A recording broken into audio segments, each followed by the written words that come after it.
오늘은 예수님의 자기소개라는 제목으로 공부해 보도록 하겠습니다. 주로 요한복음 5장에 관한 내용인데요. 자, 요한복음 5장 1절부터 14절까지는 베데스다 연못에서 예수님께서 38년 된 병자를 고치시는 사건이 있습니다. 그 바로 직후의 일입니다. 그 사람은 예수님께서 고쳐주신 병자죠. 그 사람이 유대인들에게 가서 자기를 고친 이는 예수라 하니라. 그러므로 안식일에 이러한 일을 행하신다 하여 유대인들이 예수를 박해하게 된지라. 예수님께서 그런 큰 표적을 행하셨는데도 불구하고 유대인들의 반응은 그 일을 행하신 예수님이 과연 누구신가 이걸 물어본 것이 아니고 안식일에 왜 이러한 일을 행했냐, 안식일을 범했다. 그래서 예수님을 비판하게 된 거죠. 유대인들이 예수를 비판할 뿐 아니고 박해하게 된지라. 예수께서 그들에게 이르시되, 그래서 여기서부터 5장 17절부터 예수님께서 이제 그걸 가지고 이제 유대인들한테 하는 이야기죠. 그들에게 이르시되 내 아버지께서 이제까지 일하시니 나도 일한다 하시매, 여기서 내 아버지라고 하면 성부 하나님을 말하는 거죠. 자, 성부 하나님. 성부 하나님께서 이제까지 지금까지 일하시니 나도 일한다. 그래서 성부 하나님이 일하시는 방식을 성자 하나님, 아직 성자 하나님이라고 지금 예수님께서 주장을 하시려고 하는 건데, 아직은 이거에 대해서는 사람들이 잘 모르고 있죠. 자, 예수님은 이 성자 하나님의 하시는 일 그 방식을 똑같이 하신다. 이제 이 얘기를 하고 있어요. 그래서 자기가 누군지 성부 하나님과 관련해서 그 성부 하나님을 아버지라고 부른 자신은 누구인지 이것을 이제 설명을 하시는 거죠. 유대인들이 이로 말미암아 더욱 예수를 죽이고자 하니, 핍박하는 정도가 아니고 죽이려고 했습니다. 이는 안식일을 범할 뿐 아니라 하나님을 자기의 친아버지라 하여 자기를 하나님과 동등으로 삼으심이로라. 예수님께서 이 자기의 아버지께서 하시는 일을 자기도 한다라고 이런 식으로 주장하시는 것을 유대인들은 그것이 바로 자기를 하나님과 동등으로 삼는 것이다. 동일하다, 동등, 맞먹는 것이다. 이제 이렇게 유대인들이 그렇게 파악을 했고, 예수님도 그거에 대해서 부인하지 않으시고 결국 예수님께서 그걸 의도로 자기가 하나님과 동등이다라는 의도를 말씀하셨다는 것을 이제 이 뒤에서 계속 말씀하십니다. 아버지와 아들이라고 할 때, 이 아버지의, 여기서 말하는 이 아버지의 아들은 상속자로서의 아들을 말해요. 상속자로서. 그러니까 예를 들어서 아버지가 왕이면 아들도 그 아버지의 왕국을 물려받은 상속자로서의 왕. 아버지가 지존이면 아들도 지존. 아버지가 귀족이면 아들도 귀족. 이런 신분상 동일하고 아버지의 모든 것을 물려받고 아버지의 이름도 물려받고 아버지의 하시는 모든 일을 자기도 하는 이런 의미에서의 아들인 것이죠. 결국 동등하다는 것이죠. 그래서 유대인들은 이런 식은 심각한 신성 모독으로 보았습니다. 여기에 대해서 예수님께서 이제 요한복음 10장에서도 말씀하시는데 더 명확하게 예수님께서는 나와 아버지는 하나이니라 이렇게까지 말씀하십니다. 그러니까 성자 예수님과 성자 하나님 그리고 성부 하나님은 하나다 이렇게 유대인들이 다시 돌을 들어 치료하거늘, 신성 모독이죠. 신성 모독. 예수께서 대답하시되 내가 아버지로 말미암아 여러 가지 선한 일로 너희에게 보였거늘 그 중에 어떤 일로 나를 돌로 치려 하느냐.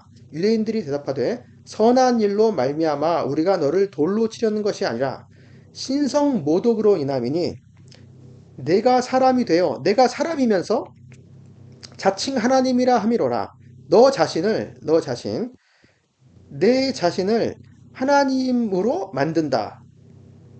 내 자신을 네가 하나님으로 만들고 있다. 이렇게 하나님과 동등된다. 자칭 하나님이다. 하나님으로 자신을 하나님이라고 만든다. 이 모든 것들 이렇게 유대인들이 파악을 했는데 예수님은 정확히 그런 의도로 말씀하신 것입니다. 부인하지 않으셨죠, 결코. 그리고 자, 오늘 본문으로 돌아와서 그러므로 예수께서 그들에게 이르시되 내가 진실로 진실로 너희에게 이르노니, 자, 여기 이제 예수님께서 중요한 말씀을 하실 때 하시는 이제 관습적인 표현이죠. 진실로 진실로, 이걸 히브리어로 아멘, 아멘. 아멘, 아멘. 내가 너희에게 말하노라. 아들이 아버지께서 하시는 일을 보지 않고는 아무것도 스스로 할 수 없나니 아버지께서 행하시는 그것을 아들도 그와 같이 행하느니라. 자, 이것을 얼핏 들으면 아들은 아버지께서 하시는 일을 보지 않고는 아무것도 자기로부터 스스로 할 수가 없구나. 그래서 아버지와 아들이 있으면 아버지가 훨씬 능력이 크고 아들은 거기서 모자라는구나. 뭐 이런 식으로 얼핏 생각할 수 있는데 실제로는 그렇지가 않아요. 여기서의 의도는 아들이 아버지보다 못하다는 의미가 아니고 아들은 아버지의 모든 것을 따라한다. 똑같이 동일하게 모자라다는 것이 아니고 동일하게 따라한다. 동일하게 따라한다. 동일하게 할 권리가 있다. 권리와 권세가 있고 또 어떤 게 숨겨져 있냐 하면 아들은 아버지의 모든 일에 대해서 순종한다. 그 뜻이 뜻을 순종하고 뜻이 아예 동일하다. 아버지의 뜻과 아들의 뜻이 동일하다. 이런 걸 나타내는 것입니다. 아버지께서 행하시는 그것들을 아들도 그와 같이 행하느니라. 그는 이제 아버지죠. 아버지께서 행하시는 그것들을 아들도 그와 똑같이 행하느니라. 그와 같이. 그러니까 여기서 동등하다는 의미죠. 아들이 아버지에 비해서 떨어진다는 의미가 아니고 동등하다는 의미로 계속 말씀하십니다. 아버지께서 아들을 사랑하사 자기가 행하시는 것을 다 아들에게 보이시고 또 그보다 더 큰 일을 보이사 너희로 놀랍게 여기게 하시리라. 아버지와 아들의 관계, 아버지는 아들을 사랑하시고 그리고 자기가 행하시는 모든 것들을 다 아들에게 보이신다. 그러니까 아버지의 뜻이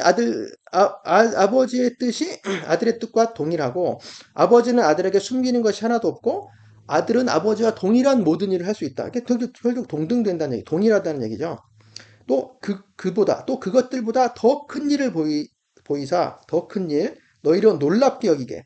우리가 깜짝 놀랄 만한 더 큰 일은 무엇일까요? 결국 십자가를 말하는 십자가 대속을 말하는 것이죠. 십자가 대속. 그리고 그 이어진 부활. 물론 여기서는 성육신, 십자가 부활, 십자가의 대속, 그리고 부활. 이 모든 이 깜짝 놀랄 일들을 이제 그 아들이 아버지의 뜻과 동일하게 이제 행하시는 것입니다. 순종해서. 아버지께서 죽은 자들을 일으켜 살리심 같이 아들도 자기가 원하는 자들을 살리느니라. 이제 생명에 관한 이야기인데요. 죽은 자들을 일으켜 살리신다 하는 것은 이제 생명을 만들어 주신다 이런 뜻입니다. 직역하면 생명을 만들어 주다. 아버지께서는 죽은 자들에게 생명을 일으키시고 생명을 만들어 주십니다. 그와 같이 아들도 그가 원하는 자들을 살리느니라. 생명을 만들어 주 똑같습니다. 자, 여기 이제 좀 중요한 구절인데요. 여기서의 죽은 자들은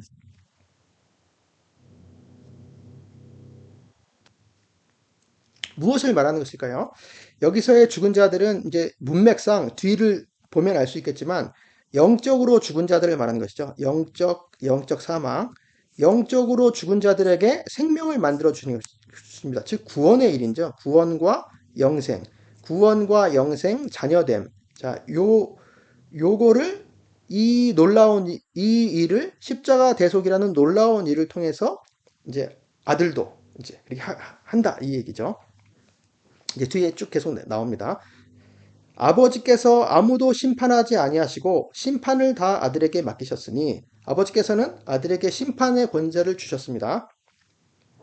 이는 모든 사람으로 아버지를 공경하는 것 같이 아들을 공경하게 하려 하심이라. 그래서 공경하는 것이라고 하는 건 영예를 돌리다. 자, 영예를 돌리다. 영예를 돌리다, 즉 영광을 돌리다라는 뜻입니다. 그러니까 사람은 마땅히 하나님께 영광을 돌려야 되죠. 그 누구나 알고 있습니다. 그런데 이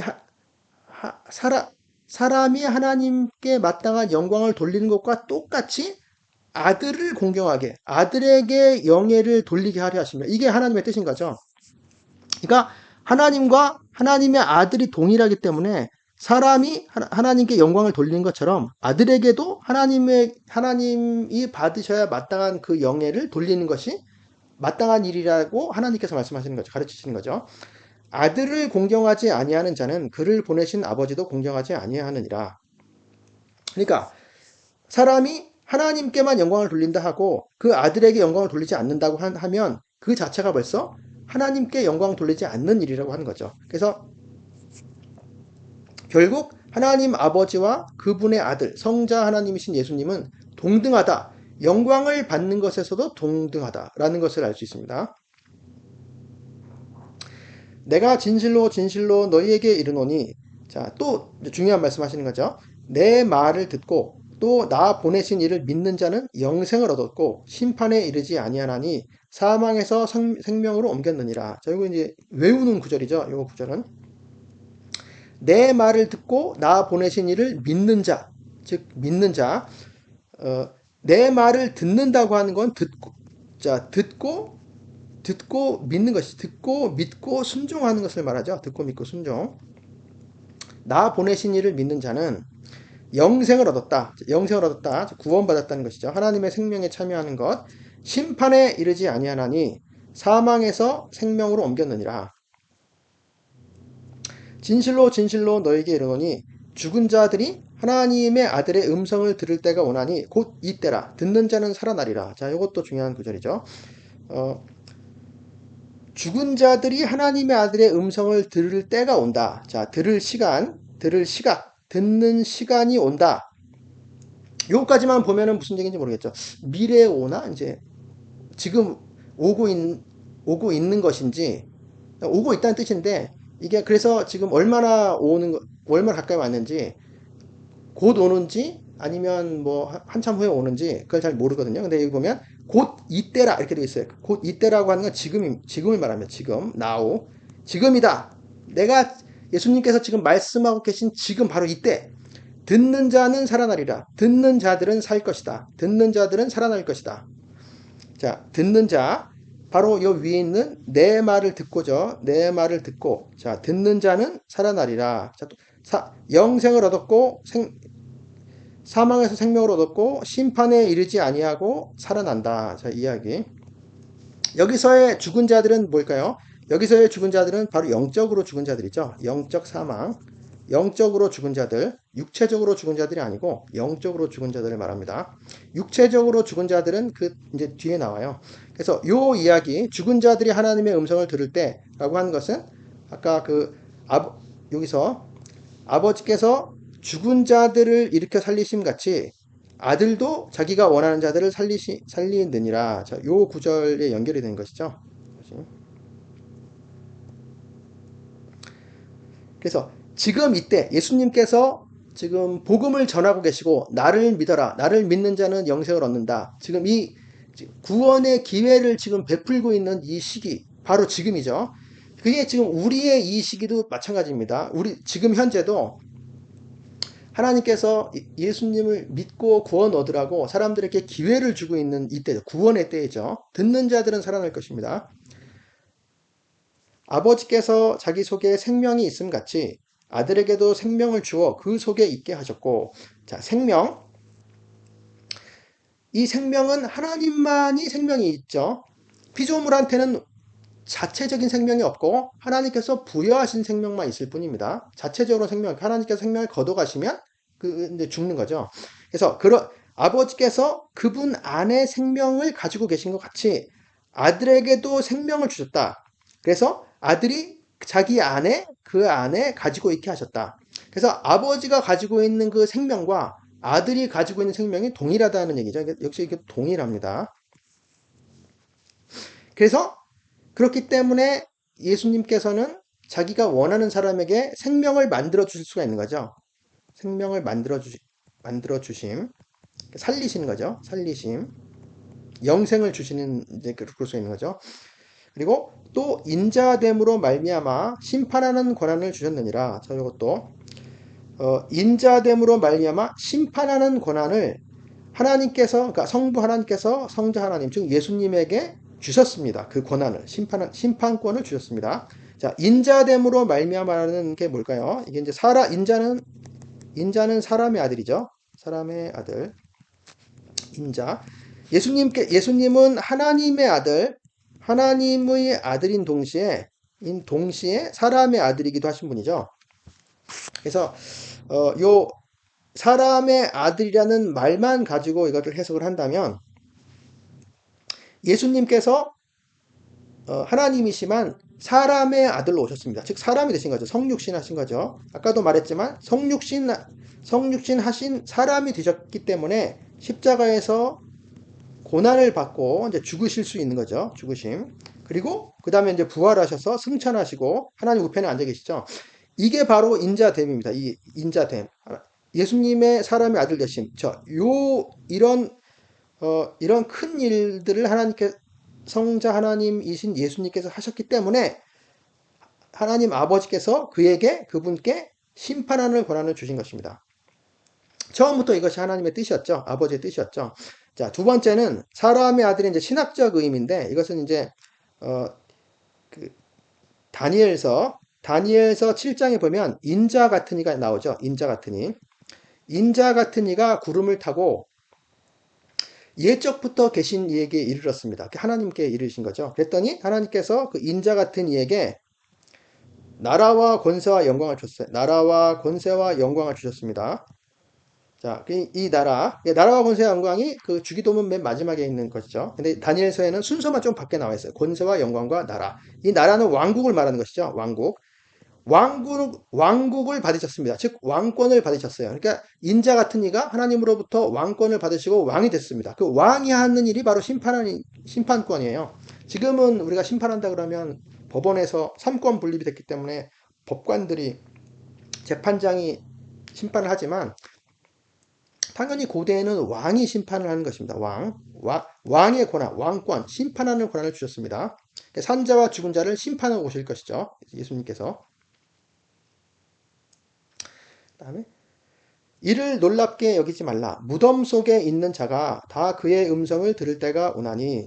자, 무덤 속에 있는 모든 자들, 그의 음성은 이제 예수님 그 아들의 음성이죠. 여기서 무덤 속에 있는 자가 다 그의 음성을 들을 때가 온다. 이제 두 번째 때인데 여기서의 무덤은 이제 육체적인 죽음을 말합니다. 무덤 속에 있는 자들은 육체로 죽은 자, 육체에 죽은 자들. 왜냐? 그 다음 구절을 보면 알 수 있어요. 선한 일을 행한 자는 생명의 부활로, 악한 일을 행한 자는 심판의 부활로 나오리라. 그래서 결국 모든 죽은 자들, 육체적으로 모든 죽은 자들, 무덤 속에 있는 자들에게 아들이 말하는 것이죠. 아들이 재림하셔서, 말하자면 예수님께서 재림하셔서 그의 그의 목소리를 들려주면 죽은 자들이 다 그의 목소리를 듣고 나옵니다. 부활합니다. 살아납니다. 부활하는데 똑같은 부활이 아니고 어떤 사람은 영생을 얻기 위한 생명의 부활, 그리고 어떤 사람들은 영벌을 받기 위한, 말하자면 지옥에 떨어지기 위한 심판의 부활로 나오는 것이죠. 요게 이제 아까 저기서 25절 요것과 이제 비교가 되는 거죠. 자, 죽은 자들이 하나님 아들의 음성을 들을 때가 온다. 근데 여기서도 무덤 속에 있는 자들이 다 그의 음성을 들을 때가 온다. 요 형식은 똑같은데 여기서는 25절에서는 이때라 지금이다 이렇게 해서 그게 바로 지금 하나님의 아들이 바로 예수님 자기 자신이죠.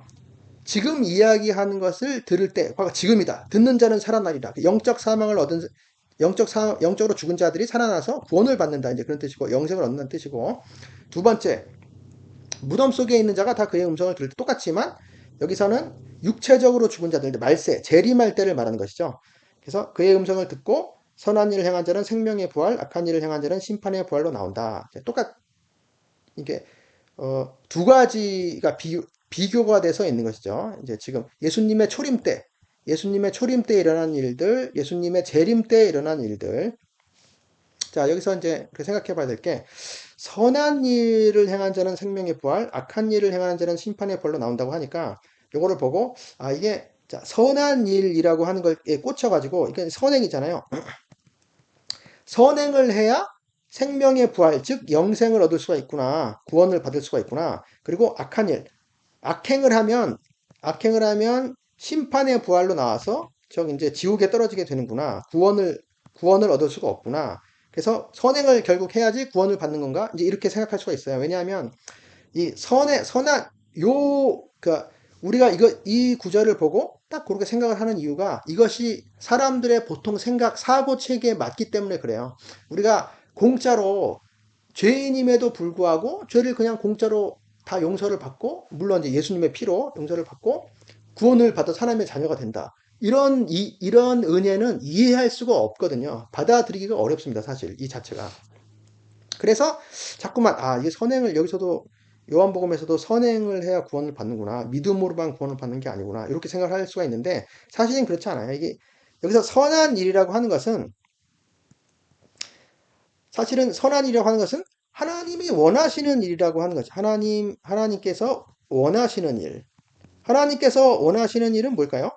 물론 선행도 있죠. 우리가 생각하는 선행, 뭐 착한 일을 한다, 이웃에게 착한 일을 하고 구제하고, 뭐 이렇게 나쁜 짓 하지 않고, 뭐 어려운 사람 도와주고, 그런 것들이 선행인데, 하나님께서 원하시는 일들은, 말하자면 이걸 여러 가지가 있지만, 여기서 이제 정리를 해보면, 율법이 이걸 정리해주죠.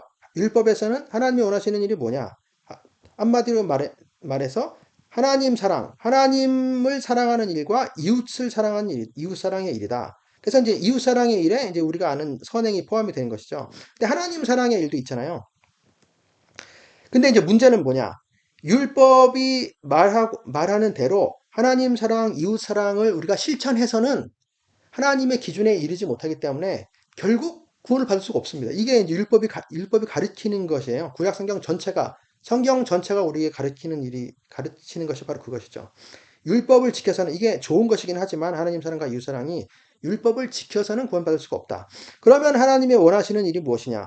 이 문맥 전체를 보면 믿어라예요. 결국 예수님을 믿어라. 하나님께서 보내신 자, 아버지께서 보내신 그 아들을 믿어라. 하나님께서 원하시는 일을 믿는 일입니다. 믿는 일. 아들을 믿는 일. 하나님께서 보내신 아들을 믿는 일, 영접하는 일, 받아들이는 일입니다. 그게 바로 여기서 말하는 문맥상 선한 일이죠. 아들을 받아들이는 자, 아들을 받아들임, 믿음, 아들을 받아들임, 믿음, 아들을 믿고 순종함, 그리고 아들에게 영광을 돌림, 영광 돌림. 여기 나온 모든 것들이 바로 이 선한 일이죠. 그럼 악한 일은 무엇이냐? 지금 이 유대인들이 예수님께 대항해서 예수님을 욕하고 핍박하고 죽이려 하고 대항하고 하나님의 아들을 영접하지 않냐는 이 모든 일이 악한 일이죠. 결국에. 이게 나 혼자만의 생각인가요? 그게 아닌 것이, 자, 여기서 볼게요. 요한복음 전체, 사도 요한이 요한복음을 쓰면서 요한복음의 기록 목적을 거의 맨 마지막 장, 이제 21장, 요한복음 21장까지 있는데, 20장 31절 마지막 절에서 그걸 써놨거든요. 그 전절부터 보면 예수께서 제자들 앞에서 이 책에 기록되지 아니한 다른 표적도 많이 행하셨으나, 오직 이것을 기록함은 그러니까 지금 요한복음을 기록 목적이죠. 너희로 예수께서 하나님의 아들 그리스도이심을 믿게 하려 하며 또 너희로 믿고 그 이름을 힘입어 그 이름 안에서 생명을 얻게 하려 함이라.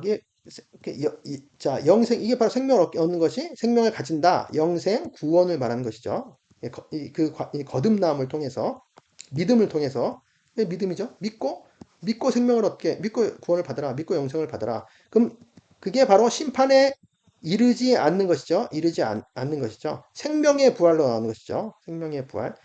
자, 이게 확연하게 이렇게 나와 있고요. 기록 목적에. 그리고 예수님께서 이제 뭐가 하나님의 일이냐? 뭐가 선한 일이냐? 선한 일. 선한 일은 즉 하나님의 일이죠. 하나님의 일. 예수님께서 이제 직접 말씀하신 게 있습니다. 6장, 요한복음 6장은 이제 오병이어 기적 이후에 유대인들과 이야기하시는 것인데, 썩는 양식을 위하여 일하지 말고 영생하도록 있는 양식을 위하여 하라. 그러니까 없어지는 음식을 위해서 일하지 말라. 그리고 영생토록 있는 양식을 위해서 일해라.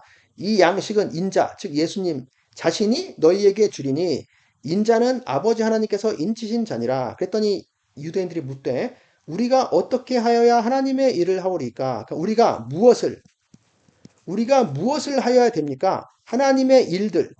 우리가 하나님의 일들을 하려면, 하나님의 일들을 일하려면 무엇을 해야 됩니까? 이렇게 물어봤을 때 예수께서 대답하여 이르시되 하나님께서 보내신 일을 믿는 것이 하나님의 일이니라. 이렇게 명확하게 말씀하셨어요. 하나님께 보내신 이, 즉 인자죠. 예수님이죠. 자, 예수님을 믿는 것이 바로 하나님의 일이다. 그러니까 이 선한 일, 이게 복음의 선한 일이죠. 이 복음을 따르는 일이죠. 복음을 따르고, 복음에 순종하는 일. 복음에 순종하는 이 선한 일이 없으면 아무리 사람이 자기가 착한 일을 하고 이웃에게 구제를 하고 뭐 좋은 것을 많이 베풀지라도 절대 구원을 받을 수 없습니다.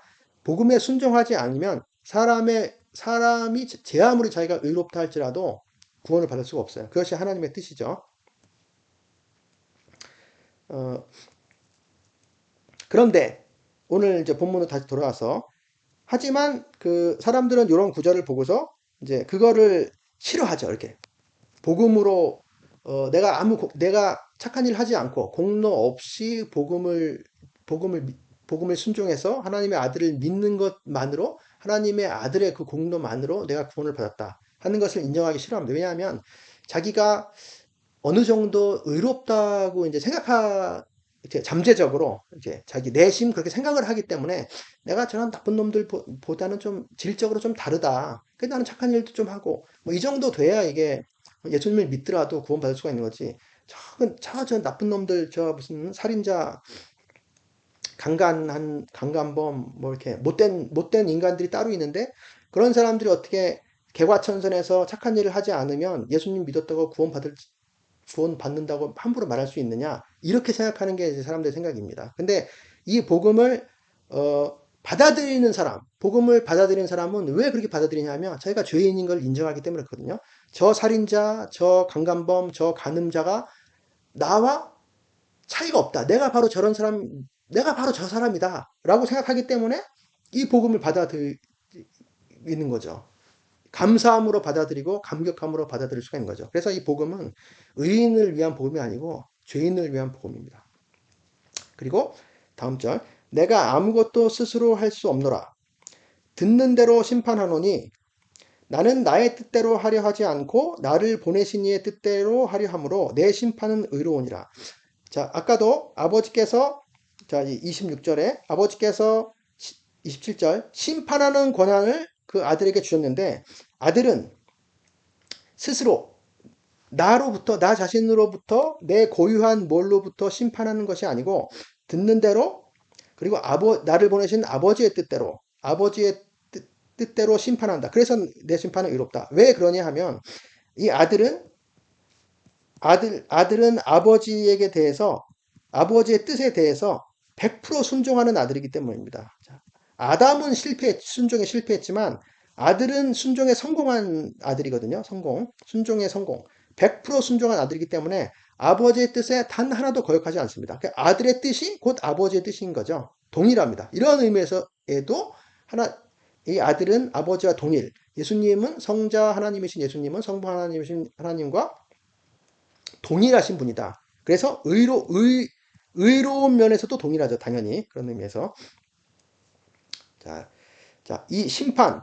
그러니까 우리가 또 흔히 이제 예수님은 구원자이시고 사랑하시고 사람들을 이렇게 도와주시는 걸 좋아한다고 생각하지 심판하는 거에 대해서는 이제 싫어하거든요. 왜냐하면 심판은 지옥불에 던져놓고 이렇게 배제하고 차별하고 뭔가 다른 사람들한테 나쁜 것을 행하는 거기 때문에 이런 것을 생각하기 싫어하는데 특히 예수님과 관련해서 예수님은 그것에 대해서 전혀 이렇게 입에 발린 소리를 하지 않으십니다. 당연히 심판, 아버지께서 심판하시는 분이시고 아버지께서는 그 심판을 아들에게 모두 맡기셨고 그래서 결국에 아들은 아버지의 뜻대로 모두를 심판합니다. 그래서 아까 나온 것처럼 생명의 부활로 나와서 영생을 얻을 사람들이 있고 그리고 어,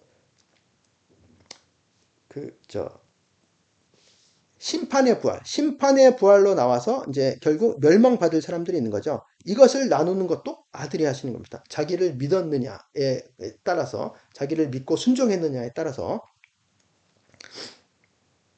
자, 요 심판에 대해서도 이제 그 요한복음에 이제 있는데요.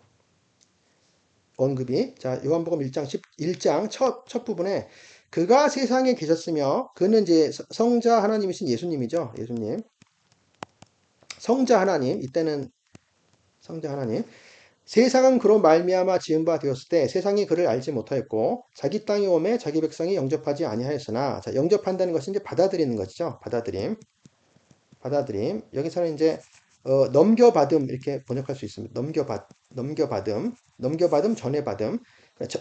영접하는 자, 받은 자, 그분을 받은 자, 곧 그 이름을 믿는 자, 받은 자, 영접하는 자가 바로 믿는 자죠.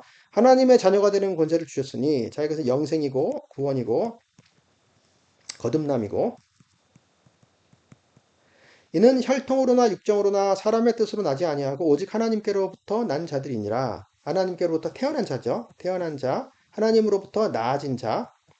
그리고 우리가 잘 아는 말씀 요한복음 3장 16절 하나님이 세상을 이처럼 사랑하사 독생자를 주셨으니 이는 그를 믿는 자마다 믿는 모든 자마다 멸망하지 않고 영생을 얻게 하려 하심이라. 하나님이 그 아들을 세상에 보내신 것은 세상을 심판하려 하심이 아니로 그로 말미암아 세상이 구원을 받게 하려 하심이라. 이게 예수님께서 오신 목적입니다. 초림의 목적이에요. 그래서 예수님은 구원자이신데 왜 심판하려 하심이 아니고 구원받게 하려 하심이냐? 초림의 목적이. 왜냐하면 구원받을 자와 심판받을 자가 나눠지는데 예수님은 구원하러 오셨잖아요. 그럼 심판은 뭐냐? 그를 믿는 자는 심판을 받지 아니하는 것이요. 믿지 아니하는 자는 하나님의 독생자의 이름을 믿지 아니함으로 벌써 심판을 받은 것이니라. 이게 명확하죠. 심판을 받는 이유는 믿지 아니하기 때문에 그렇습니다. 하나님의 아들을 믿지 아니하기 때문에 심판받은 것입니다. 그래서 예수님의 초림, 예수님께서 이 땅에 성육신에서 오신 게 구원의 목적이다 하는 것은 왜냐하면 전 인류 자체가 심판 아래에 있었기 때문에 그래요. 죽었고, 영적으로 모두가 죽어 있고, 그리고 받게 운명 지어진 거, 결정된 거죠. 심판이 결정된 이런 상태의 전 인류에게 예수님께서 굳이 오신 이유는 이들 중에서 구원받을 사람을 뽑아내기 위한 것이죠. 그래서 예수님이 오신 것은 구원하려 하신 것입니다. 근데 심판은 믿지 않는 사람들은 다 심판을 받게 된 것이죠. 그래서 예수님의 구원과 심판에 대해서 예수님은 구원자인 동시에 심판자이시다. 뭐 심판 자체가 이제 왕이 하시는 일이고 심판 자체가 구원과 멸망을 이제 가르는 일 자체가 심판이죠.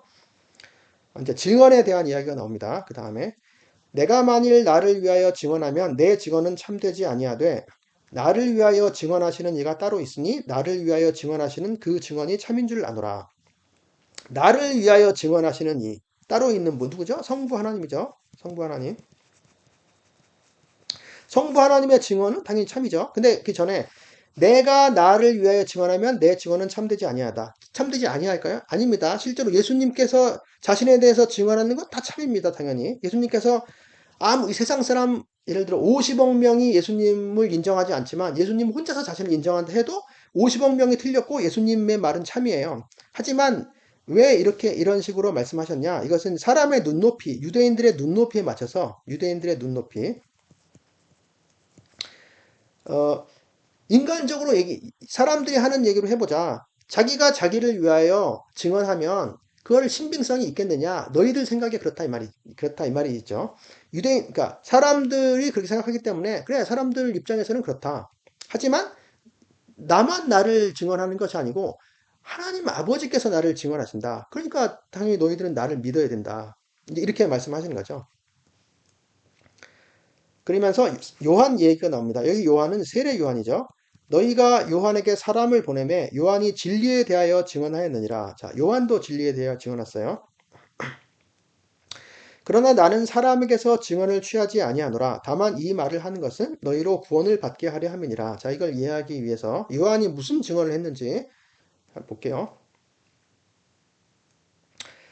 유대인들이 요한이 세례를 주고 있으니까, 그리고 사람들이 많이 그를 따르니까 선지자로 생각하고 유대인들이 요한에게 보냈죠. 사람들을. 당신이 누구냐? 당신 그리스도냐? 물어봤더니 요한이 대답하되 아니다. 나는 그리스도가 아니다. 나는 물로 세례를 베풀거니와 너희 가운데 너희가 알지 못한 한 사람이 섰다. 곧 내 뒤에 오시는 그이라. 예수님이죠. 나는 그의 신발끈을 풀기도 감당하지 못하겠노라. 나는 그의 신발끈을 풀었다 매었다 하는 그 노예의 직분에도 가치가 없는 자다. 그만큼 그분이 훌륭하신 분이라는 얘기죠. 귀하신 분. 이튿날 요한이 예수께서 자기에게 나오심을 보고 실제로 예수님을 보고 증언을 합니다. 이르되 보라 세상 죄를 지고 가는 하나님의 어린 양이로다. 우리의 모든 인류의 죄의 문제를 해결하실 분, 성경에서 이제 그 예언하신 바로 그분.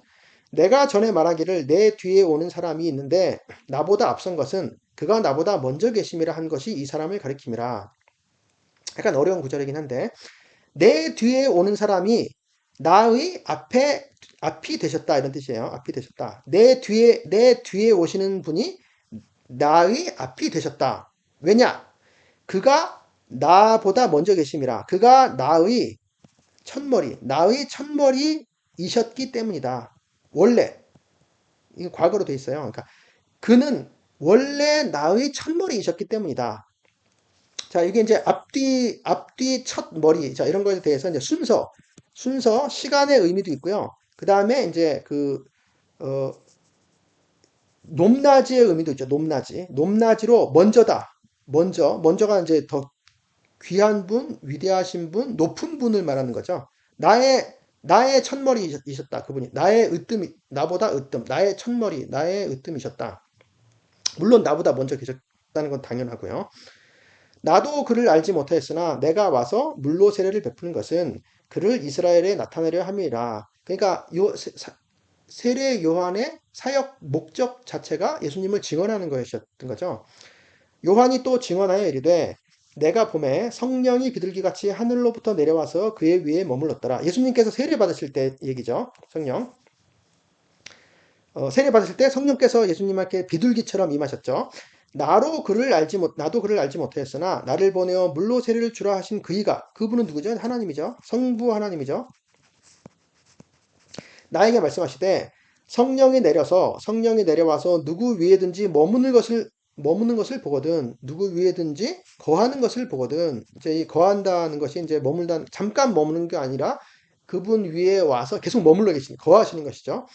그가 곧 성령으로 세례를 베푸는 이인 줄 알라 하셨기에 그가 바로 성령으로 세례를 베푸는 이이다. 이렇게 원문은 그래요. 그게 누구죠? 예수님이죠. 내가 보고 그가 하나님의 아들이심을 증언하였노라. 즉 하나님의 아들이죠. 그가 하나님의 아들. 그래서 세례 요한도 예수님을 하나님의 아들이라고 증언을 했습니다. 바로 이 세례 요한의 증언, 요한이 진리에 대하여 잘 증언한 거죠. 진리에 대해서 정직하게 제대로. 그러나 나는 사람에게서 증언을 취하지 아니하노라. 그러니까 예수님께서는 자기 자신의 자기 자신이 누구신지를 밝히기 위해서 사람의 증언이 필요하지 않으신 분입니다. 왜 그러냐면 이제 뒤에도 나오지만 하나님 아버지께서 자신에 대해서 증언하시고 또 자신이 행하시는 일들, 그 놀라운 일들이 바로 자기에 대해 증언하기 때문에 그런 거죠. 그러나 요한 얘기를 굳이 하는 이유는 다만 이 말을 하는 것은 너희로 구원을 받게 하려 함이라. 너희로 구원받게. 그러니까 요한의 증언을 듣고 너희가 돌이켜서 나를 믿어서 구원을 받아라. 그러니까 너희의 유익을 위해서 지금 이 이야기를 하는 것이다. 나를 증명하려고 이 얘기를 하는 것이 아니라 이런 의미죠. 요한은 켜서 비추이는 등불이라. 요한은 켜져서 비추는 등불이었다.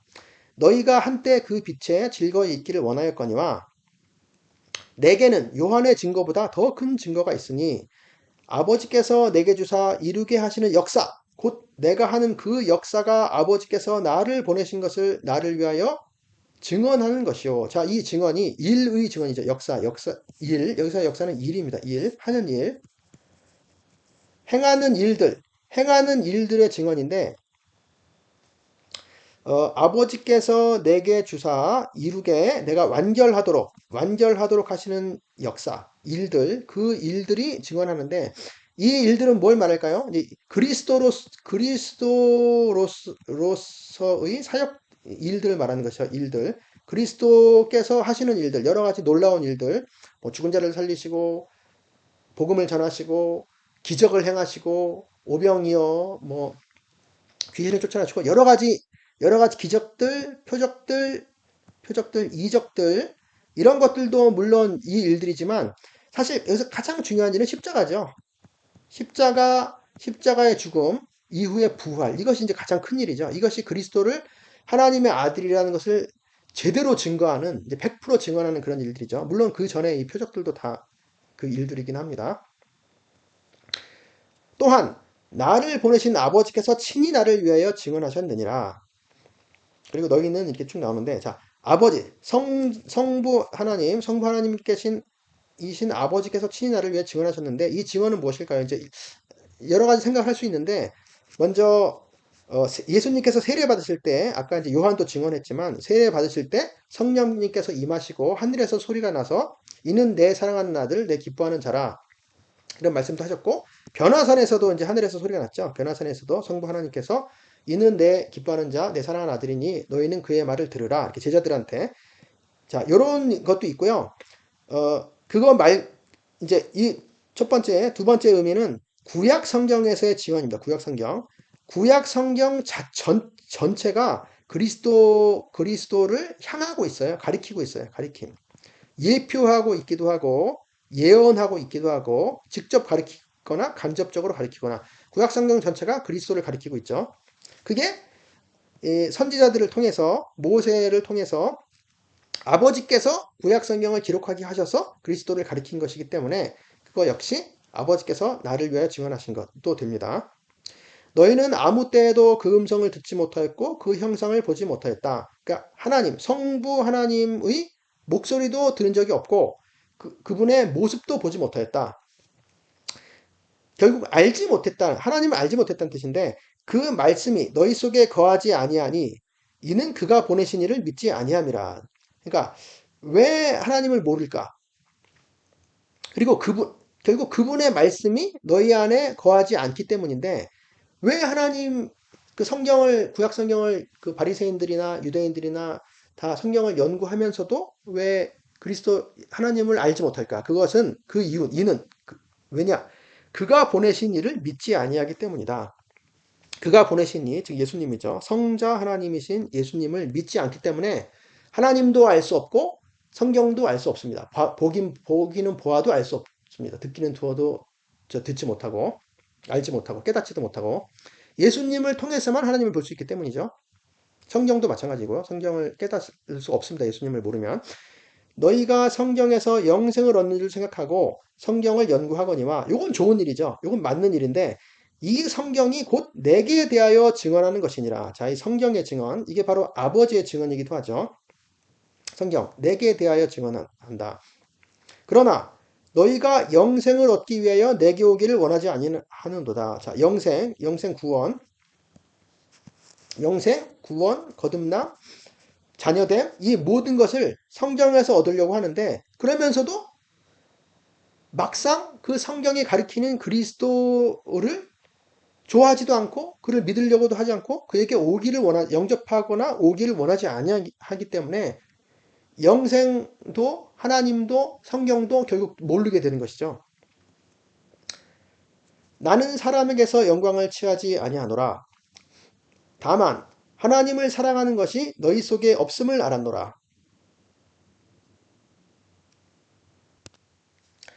지금 예수님께서 길게 이야기를 하시는 이유가 자신을 증명해서 사람들로부터 영광을 받고 떠받들려 하는 그런 목적이 아닌 거죠. 이건 진리를, 오히려 그게 아니고 사람들을 구원받게 하기 위한 것이죠. 믿고 구원받게 하기 위해서.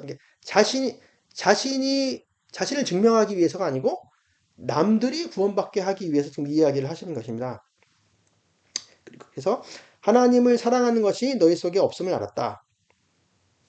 하나님을 사랑하는 것이 없으면 성경을 봐도 헛것이고 영생을 얻을 수도 없고 구원을 받을 수가 없는 것이죠. 멸망할 수밖에 없는 것이죠. 안타까운 마음으로 말씀하시는 겁니다. 나는 내 아버지의 이름으로 왔음에 너희가 영접하지 아니하나 만일 다른 사람이 자기 이름으로 오면 영접하리라. 아까 그 요한복음에서 자기 땅에 오매 자기 땅에 자기 백성들에게 왔지만 영접하지 않았죠. 받아들이지 않았죠. 사람들이 영접하지 않았다. 이제 받지 않았다. 받아들이지 않았다. 만일 다른 사람이 자기 이름으로 왔으면 영접했을 것이다. 영접하리라. 왜 그럴까요? 다른 사람, 다른 사람들은 뭔가 보기에 좋았기 때문에 그렇겠죠. 그 예수님은 뭔가 볼품도 없고, 뭐, 자격도 없는 것 같고, 뭐, 귀족도 아니고, 배운 것도 없는 것 같고, 뭔가 사람들의 이목을 끌 만한, 사람들이 좋아할 만한 그런 것들이 없었기 때문에 사람들이 무시했던 것이죠. 그리고 자기들의 마음에 맞는 그런 소리를 하지 않았기 때문에 또 그래요. 너희, 너희가 서로 영광을 취하고 유일하신 하나님께로부터 오는 영광은 구하지 아니하니 어찌 나를 믿을 수 있느냐? 어, 다른 사람이 자기 이름으로 왔다는 것은 사람들한테 솔깃한 이야기, 혹하는 이야기, 뭔가 끌리는 뭔가 그런 것들을 갖고 오기 때문에 사람들이 그를 이제 받아들이고 영접할 수가 있는 거죠. 그러니까 이단들이 보통 이제 그런 모습으로 오죠. 뭔가 솔깃한 것을 갖고 오죠.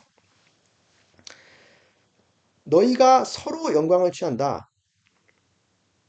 서로로부터, 너희들 스스로로부터 이제 뭐 영광을 취하고 그것을 이제 원하는 거죠. 서로들에게 사람들로부터 얻어지는 영광. 그게 이제 이 사람 진짜로 원했던 거죠. 이 유대인들이. 우리도 마찬가지죠, 사실. 우리도. 복음을 원하지 않고 사람들로부터 영광을 얻길 원하죠. 근데 유일하신 하나님께로부터 오는 영광은 구하지 아니한다. 자, 유일하신 하나님께로부터 오는 영광은 뭘까요? 사람의 영광이 아니고 하나님께로부터 오는 영광은 바로 하나님의 자녀됨의 영광이죠. 자녀의 영광. 하나님 자녀의 영광이고 거듭난 자녀, 거듭난 하나님 자녀의 영광, 상속자, 하나님의 상속자, 기업을 받을 상속자들의 영광이죠. 구원받은 자의 영광이죠. 바로 하나님 백성의 영광이죠. 백성의 영광.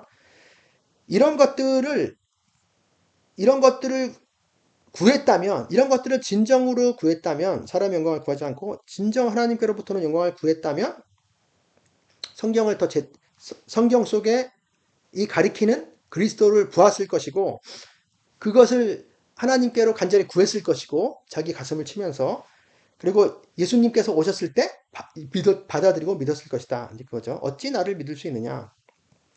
사람들의 태도 자체가 예수님을 받아들이거나 믿을 그런 태도가 아니고 서로 사람들의 영광을 취하는 데만 지금 혈안이 되어 있었다. 내심, 마음속으로는 그랬다. 이 말이죠. 자, 유대인들, 특히 이제 바리새인들은 이제 구약 성경의 서기관들, 구약 성경의 전문가임에도 불구하고 성경을 통달했음에도 불구하고 막상 구약 성경이 가리키는 그리스도가 왔을 때 하나님 아들이 왔을 때 알아보지 못했죠. 영접하지도 못했고 영접할 마음도 전혀 없었고 오히려 핍박하고 죽이려고 배척하고 없애버리길 원했던 것입니다. 그 배후에는 사람들의 영광을 처음부터 원하고 있었다. 내가 너희를 아버지께 고발할까 생각하지 말라. 너희를 고발하는 이가 있으니 곧 너희가 바라는 자 모세니라. 너희가 바라는 자. 그러니까 이 구약 성경을 읽으면서 우리는 모세의 제자요 이렇게 말을 하면서 율법을 잘 지키고 너희가 소망하는 자, 너희가 기대하고 소망하는 자, 모세가 나를 인정해 줄 것이다. 내가 율법을 잘 지켰다고 의로운 자라고 인정해 줄 것이다. 라는 기대를 가졌지만 오히려 그 모세가 너는 죄인이다. 이렇게 정죄할 것이다. 이 이야기죠. 고발할 것이다. 모세를 믿었더라면 또 나를 믿었을 것이다. 믿었으리니 이는 그가 내게 대하여 기록하였음이니라. 이건 뭔 말일까요? 만약에 구약 성경을 읽으면서 정말 모세가 말하는 것을 정말 믿었더라면 예수님을 믿었을 것이라 이 말입니다. 왜 그러냐면 이는 그가 내게 대하여 이 예수님에 대하여 메시아에 대하여 기록하였기 때문에 이미 기록했던 거죠. 모세가 쓴 모세 오경. 여기도 보면 그가 내게 기록하였습니다. 예수님께서 모세 오경을 의 저작권을 모세라고 인정해 주신 이제 그런 언급이죠. 그러니까 여튼간에 모세가 모세 오경에 예수님에 대해서 그리스도에 대해서 어떻게 기록했을까요? 이제 신명기에 보면 이제 구체적으로는 나와 같은 선지자를 하나님께서 보내실 것인데 너희는 그의 말을 들으라. 이제 나와 같은 선지자라는 말이 있고요. 나와 같은 선지자. 이거 말고도 모세오경 전체에서 예표로 그리스도를 가리킵니다. 그리스도 가리킴. 그러니까 예표. 그러니까 뭐냐면 예를 들어 성막 속에 담긴 그리스도, 그리고 제사법, 희생, 희생의 피, 속죄의 피, 그리고 어린 양, 유월절 어린 양도 있죠. 유월절 어린 양도 있고, 그다음 대속죄일 염소. 이런 모든 것들이 그리스도를 가리키고 있죠. 그래서 결국 모세는 그리스도에 대해 기록했던 것입니다. 그러나 그의 글도 믿지 아니하거는, 그는 모세죠. 모세의 글들, 즉 모세오경도 성경도 구약 성경도 믿지 아니하거든 어찌 내 말을 믿겠느냐 하시니라. 이게 결국에 구약 성경을 헛되이 보고 있었다. 구약 성경이 가리키는 그리스도를 보지 못하면 결국 헛되게 보는 것이죠. 왜냐하면 구약 성경이 가리키는 그리스도, 성경, 모세오경, 구약 성경 전체가 가리키는 신약 성경도 마찬가지죠. 그리스도를 보지 못하면 그리스도 안에 있는 구원을 받을 수가 없고, 구원과 영생, 하나님 자녀, 하나님의 자녀가 되는 것, 이런 것들을 얻을 수가 없고, 이게 결국 그리스도가 하나님의 뜻이죠. 하나님의 뜻을 100% 시행하러 오신 그 성자 하나님이신 그리스도, 하나님의 아들이신 그리스도, 이걸 발견하지 못하면 헛거죠. 성경을 공부하는 것 자체가 헛겁니다. 읽는 것 자체가. 그래서 예수님께서는 결국에 요한복음 5장 이제 길게 자신에 대해서 이제 소개를 하십니다. 자기 자신을. 그러니까 안식일 논쟁을 빌미로 해서 결국 안식일보다는 자기 자신에 대해서 이제 소개를 하시는데, 이제 하나님의 아들이죠. 하나님의 아들은 사람의 아들로서 이제 하나님의 뜻을 순종하고 완결하러 오신 하나님의 아들인데, 결국 하나님의 아들은 하나님과 동일하다예요. 하나님과 성부 하나님, 성부 하나님과 성자 하나님은 동일하다, 하나다 이렇게 말씀하시는 겁니다. 영광에 있어서도 동일하고, 그래서 결국 나를 믿어라. 하나님의 아들을 믿으면 구원을 받고 심판에 이르지 아니한다. 그게 바로 성부 하나님의 뜻이다. 바로 그게. 그래서 안타깝게 생각하고 나를 배척하지 말고 나를 믿어서 구원을 받아라. 이것을 이렇게 가르쳐 주고 계십니다. 그리고 이 예수님께서 말씀하신 대로, 자기에 대해서 소개하신 대로 성자 하나님이신 예수님은 모든 일들을 다 마치시고 성공하시고 순종을 성공하시고 십자가에서 죽으시고 부활하시고 하나님 우편에 앉아 계시고, 또 약속하신 대로 두 번째로 이 땅에 오셔서 모든 죽은 자들을 다 살리셔서 선한 일을 행한 자, 즉 예수님을 믿은 자는 생명의 부활로, 영생의 부활로, 그리고 악을 행한 자, 예수님을 배척한 자, 믿지 않고 배척한 자는 심판의 부활로 이제 이렇게 사람들을 살리시고 심판하시고 영원한 왕이 되실 것입니다. 우리도 그 예수님을 믿고 이 믿음에서 떠나지 말고 견고히 붙잡는 우리들이 되었으면 좋겠습니다. 감사합니다.